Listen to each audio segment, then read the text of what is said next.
Olá a todos, espero que estejam bem.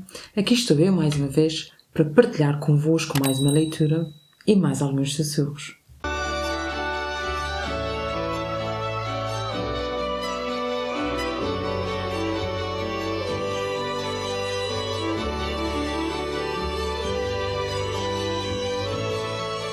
O meu nome é Malvina Souza e hoje, neste espaço, quando os livros sussurram, vou partilhar alguns excertos do conto A Saga do livro Histórias da Terra e do Mar, de Sofia de Mel Breiner Andersen. Devo desde já salientar que este conto é tão interessante e tão rico que me vi obrigada, muitas vezes, a fazer recortes no meio dos excertos lidos. É que se eu pudesse, abordaria muitos mais excertos e aspectos desta história, mas isto implicaria ficar aqui mais tempo e com certeza fartar-se-iam de me ouvir, algo que não pretendo. Antes de começar, peço-vos para não se esquecerem de subscrever o canal, para que possamos chegar ao maior número de pessoas e partilhar essas leituras. Comecemos então. A Saga. O mar do norte, verde e cinzento, rodeava Vik, a ilha, e as espumas varriam os rochedos escuros. Havia nesse começo de tarde um vai-vém incessante de aves marítimas, as águas engroçavam devagar, as nuvens empurradas pelo vento sul acorriam e Hans viu que se estava formando a tempestade. Mas ele não temia a tempestade e com os fatos inchados de vento caminhou até ao extremo do promontório. O voo das gaivotas era cada vez mais inquieto e apertado, o ímpeto e o tumulto cada vez mais violentos e os longínquos espaços escureciam. A tempestade, como uma boa orquestra, afinava os seus instrumentos. Hans concentrava o seu espírito para a exaltação crescente do grande cântico marítimo. A família de Hans morava no interior da ilha, mas ele vinha muitas vezes até à pequena vila costeira e, esgueirando-se pelas ruelas, caminhava ao longo do cais, ao lado de botes e veleiros, atravessava a praia e subia ao extremo do promontório. Ali, no respirar da vaga, havia o respirar indecifrado da sua própria paixão. Neste primeiro excerto de mais este conto lindíssimo que convosco partilho, é-nos dado a saber, logo no início, o espaço onde decorre a ação. A ilha de Vik, onde mora o nosso protagonista Hans, ilha esta circundada pelo Mar do Norte. Ao mesmo tempo, é-nos revelada de forma majestosa o início da formação de uma tempestade, denunciada pelas aves marítimas irrequietas no vai-vém incessante, pela forma como as águas se transformavam, engrossavam devagar, e pelo modo como as nuvens eram empurradas pelo vento. Desta forma, desde o início, somos abraçados por parte da autora deste conto por escolhas de nomes, verbos e adjetivos, assim como alguns recursos expressivos que nos fazem ver e sentir a tempestade descrita, devido à escrita fantástica de Sofia. É também, logo no início, que ficamos a saber que Hans é um conhecedor do mar, apesar de ter apenas 14 anos, como nos será revelado mais à frente, uma vez que lê nos sinais que surgem o nascimento da tempestade. E também nos é dado a conhecer que este é muito corajoso, já que nos é dito, mas Hans não temia a tempestade. Tempestade essa que se vai adensando e agravando conforme nos transmitem alguns nomes, como é o caso de ímpeto e tumulto, adjetivos, já que refere que o ímpeto e o tumulto eram cada vez mais violentos, assim como o voo das gaivotas se torna cada vez mais inquieto e apertado. Com essa descrição, o leitor consegue imaginar, ver a tempestade formar-se quase como se fizesse parte da história. Depois surge uma frase fantástica. A tempestade, como uma boa orquestra, afinava os seus instrumentos. Na qual, comparando-se a formação da tempestade a uma orquestra, quando esta, antes do espetáculo, prepara e afina os instrumentos, se revela que assim é a tempestade, que se vai formando devagar, afinando os seus sons e ruídos, para depois os fazer ouvir com toda a sua força.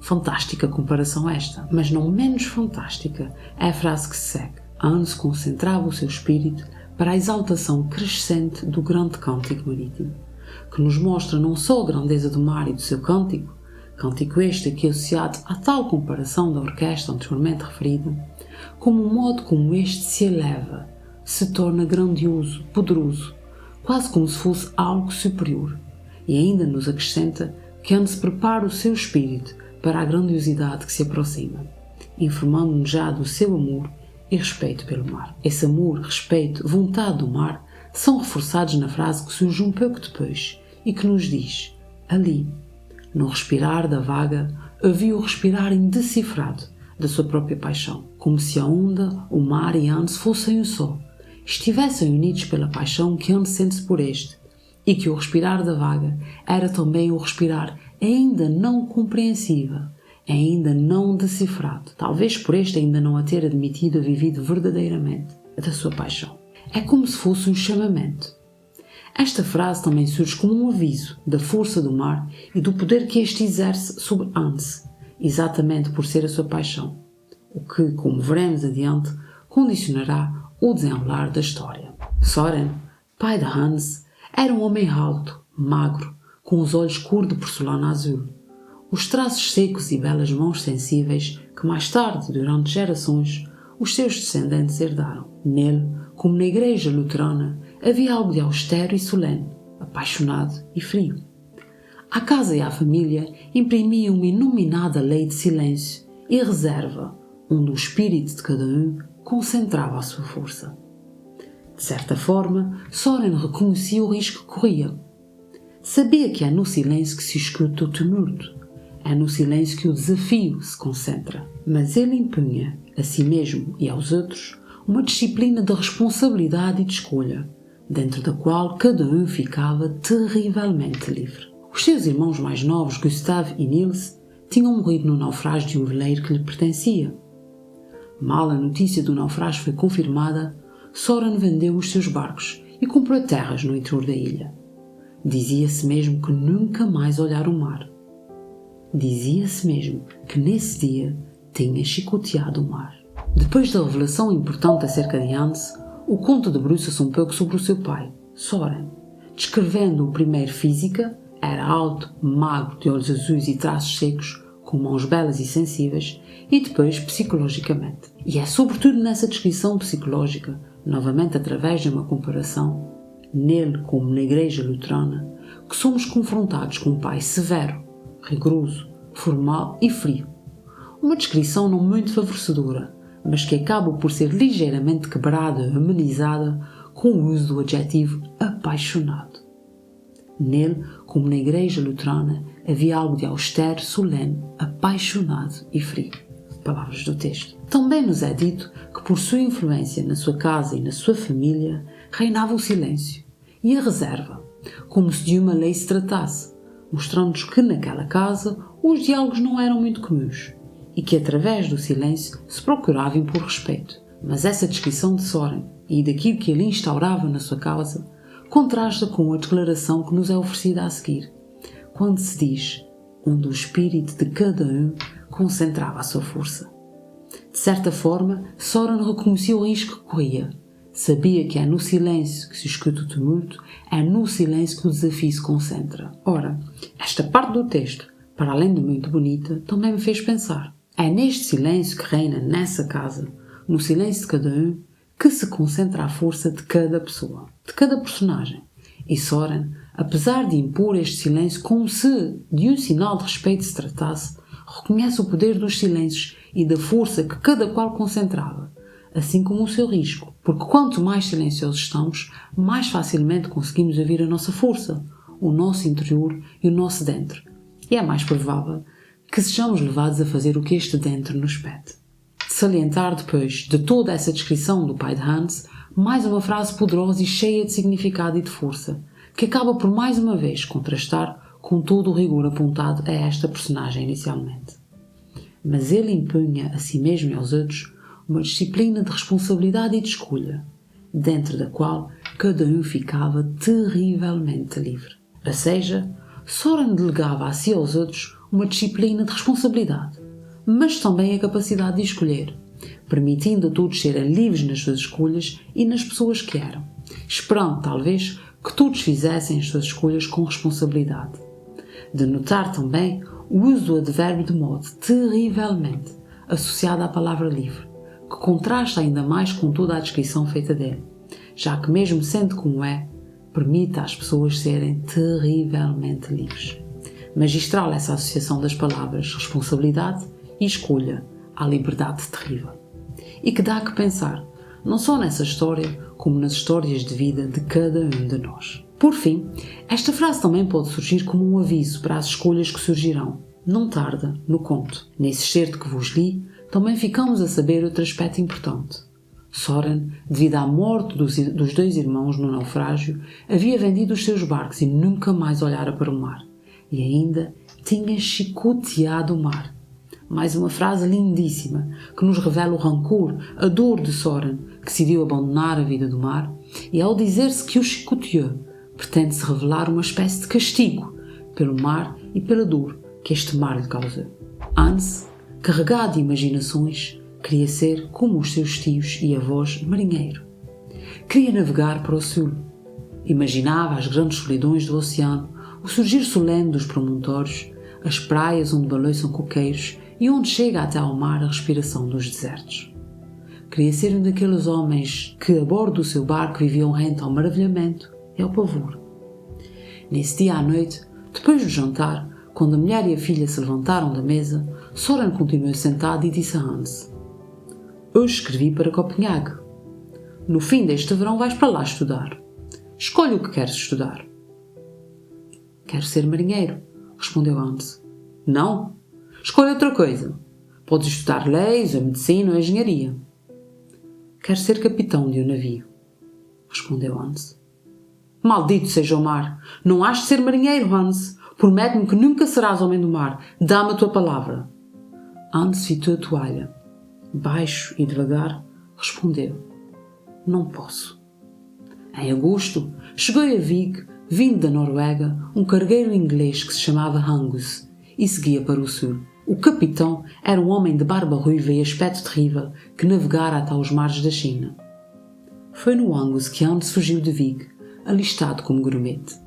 Nesse excerto, ficamos a conhecer o desejo de Hans. Este quer ser marinheiro tal como os seus tios e avós, apesar do destino cruel que muitos, por isso, haviam tido. Através de variadas e ricas enumerações, é-nos oferecida a imaginação da personagem e tudo aquilo que ele, como marinheiro, espera viver. E não se julgue que ele deseja uma vida perfeita. Pelo contrário, Hans imagina a vida de marinheiro tal como ela é, com o mar, as praias e promontórios a servir de cenário, mas também com a solidão, o tumulto, o calor a servirem de companhia. Para além das enumerações utilizadas, a beleza e a dureza da vida de marinheiro também nos são transmitidas com a frase antítese: "Queria ser um daqueles homens que a bordo do seu barco viviam rente ao maravilhamento e ao pavor", mostrando-nos que a vida do mar tanto tem de fantástico e maravilhoso como de assustador. Entretanto, o pai de Hans fala com ele para lhe dizer que o vai mandar para Copenhague a fim deste estudar. Quando Hans lhe diz que quer ser marinheiro, Soren não aceita, dada a herança familiar de mortes e tragédias, e diz-lhe para escolher outra coisa. No entanto, Hans mostra-se decidido e não tem receio do que deseja, afirmando que quer ser marinheiro. Mesmo com a resposta do pai, que lhe pede para escolher outra coisa, este mantém-se firme na escolha e diz querer ser capitão de um navio. Desesperado com a escolha do filho, rasgado pela história familiar, Soren pede-lhe que prometa, lhe dê sua palavra de que este não será homem do mar. Ainda assim, Hans mantém-se irredutível, revelando a sua teimosia e persistência, respondendo que não o pode fazer. E é por isso que, apesar do pedido do pai, em busca do seu sonho e abraçado ao tal respirar indecifrável da sua paixão, Hans foge de Vig, no cargueiro Angus, que chega à vila em agosto. Depois, ainda que não vos tenha lido esta parte, ficamos a saber que no cargueiro Hans viaja quer com bom tempo, quer com tempestades, o que nos é revelado com descrições muito ricas e interessantes. Note-se que não posso lê-las todas aqui, mas aconselho-vos a fazerem. O navio atraca durante dias numa cidade fantástica, e na véspera de iniciar a nova viagem, dá-se uma discussão entre o capitão e Hans, levando a que este último abandone o cargueiro, acabando por passar alguns dias a vaguear nesta cidade do sul, onde acaba por ser adotado por um negociante inglês de nome Oyle. A sua adolescência cresceu entre os cais, os armazéns e os barcos, em conversas com marinheiros, embarcadiços e comerciantes. De um barco, ele sabia tudo. Preparava-se para cumprir o seu projeto, regressar a Vigo como capitão de um navio, ser perdoado pelo pai e acolhido na casa. Aos 21 anos, já Hans era capitão de um navio de Oyle e homem de confiança nos seus negócios. As cartas da mãe, em resposta às notícias que do cabo do mundo mandara, eram sempre a mesma mensagem. Deus te proteja e te dê saúde, mas não voltes a Vic, porque o teu pai não te quer receber. Quando estava já passada a sua primeira mocidade, um dia, à volta de uma das suas viagens, Hans encontrou o inglês doente. Hans, disse ele, estou velho e cego. Já não posso tratar dos meus barcos, dos meus armazéns, dos meus negócios. Fica comigo. Hans ficou. Deixou de ser empregado de ouro e tornou-se seu sócio. As suas narinas tremiam quando no gabinete entravam gentes vindas de bordo, porque deles se desprendia cheiro a mar. A renúncia endurecia os seus músculos. A vida de Hans mais uma vez tinha virado. As suas viagens iam se tornando rápidas e espaçadas. E Hans compreendeu que, como todas as vidas, a sua vida não seria mais a sua própria vida e que nele estava impaciente e latente, mas um misto de encontro e desencontro, de desejo cumprido e desejo fracassado, embora em rigor tudo fosse possível. E compreendeu que as suas vitórias seriam as que não tinha desejado e que, por isso, nem sequer seriam vitórias. Hans cresce, torna-se um homem, um grande marinheiro e aos 21 anos já é capitão de um navio. Depois, torna-se um homem de negócios junto de Oil. A fazer o que quer que seja, Hans não esquece o seu grande desejo, o de regressar a casa, talvez para orgulhar o pai, sendo quem se tornou. Aliás, ele escreve com frequência para casa, mas a resposta, enviada pela mãe, é sempre a mesma, a de que ele não deve voltar, pois o pai não o quer receber. Determinado, como já antes o vimos, ele não desiste e persiste, ainda que sem conseguir alterar a resposta obtida. Quando Royle adoece, Hans passa a ficar mais tempo em terra para tratar dos negócios que agora são de ambos, mas sofre sempre que alguém chega do mar, pelo cheiro que trazia entranhado e que ele reconhecia e desejava. Assim confessa uma das frases fantásticas do conto. As suas narinas tremiam quando no gabinete entravam gentes vindas de bordo, porque deles se desprendia o cheiro a mar. O texto também nos diz o quanto a renúncia ao mar endurecia os seus músculos. Para além destas frases, também as que se seguem são muito bonitas e profundas e fazem-nos pensar em como o sonho de Hans teve tanta força e poder nele, em como este lutou para alcançar os seus sonhos e objetivos, mas as consequências não foram as esperadas. Hans percebe que a sua vida era uma mistura de encontro e desencontro, de desejo cumprido e fracassado, porque nem tudo correra como esperado, e este continua a querer voltar a casa e a ter o perdão da família. O mais poderoso desta constatação é que a mesma se pode adequar a qualquer um de nós, levando-nos a pensar que as nossas vitórias muitas vezes não são as desejadas, e assim sendo, serão mesmo vitórias. Este conto é tão revelador e profundo. Algum tempo depois, casou com a filha de um general liberal. E foi no tempo das últimas camélias vermelhas, pesadas e largas, que nasceu o seu primeiro filho. Tudo se preparava para a festa quando, na madrugada do 6º dia, o recém-nascido adoeceu. Foi batizado de urgência recebendo o nome de Soren. Foi Hans quem, dobrando o seu corpo, colocou no caixão o pequeno corpo deitado nas suas mãos abertas. Nasceu o seu segundo filho no tempo das primeiras camélias, em novembro do seguinte ano. Nasceram-lhe mais 5 filhos, 3 rapazes e 2 raparigas. Quando a mãe morreu, mais uma vez ele escreveu ao pai, mas do pai nunca veio resposta, e foi então que Hans compreendeu que jamais regressaria a Vic. Passados alguns meses, comprou uma quinta que do alto de uma pequena colina descia até o cais de saída da barra. Os filhos tinham crescido, as 4 estações giravam. No fundo da quinta, para os lados da barra, Hans mandou construir uma torre. Quando adoeceu para morrer, ia novembro perto do fim. Ao cair da noite, Hans, que durante longas horas parecera semi-adormecido, abriu os olhos e chamou. A mulher e os filhos debruçaram-se sobre ele para o ouvir. Quando eu morrer, pediu Hans, mandem construir um navio em cima da minha sepultura. Um navio? Murmurou o filho mais velho. Um navio como? Naufragado, disse Hans. E até morrer, não falou mais. Nesta parte, ficamos a saber que Hans casou e dá o nome do seu pai ao seu primeiro filho, que acaba por morrer.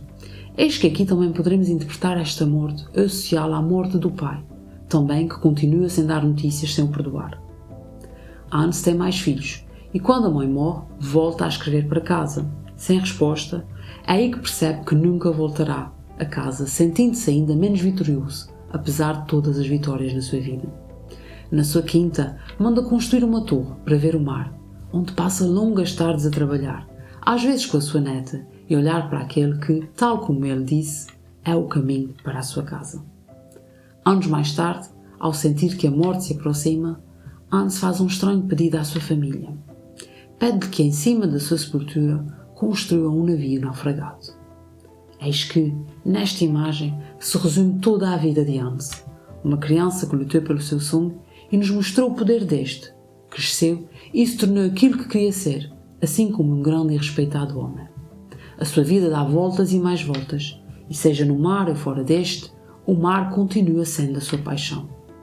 Mas, apesar de todas as suas conquistas e vitórias, Hans, como consequência de tudo o que fez, o que também nos faz refletir acerca das nossas decisões, é um barco naufragado. Porque no final da sua vida, não só já não está no mar, como chegou ao fim da vida, faltando-lhe algo que tanto precisava, regressar a casa e conseguir o perdão de Soren, seu pai.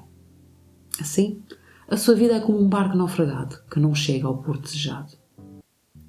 Este é um conto fantástico que nos fala da família, da importância desta, dos sonhos, do poder destes e das escolhas que fazemos, assim como das consequências que estas escolhas nos trazem.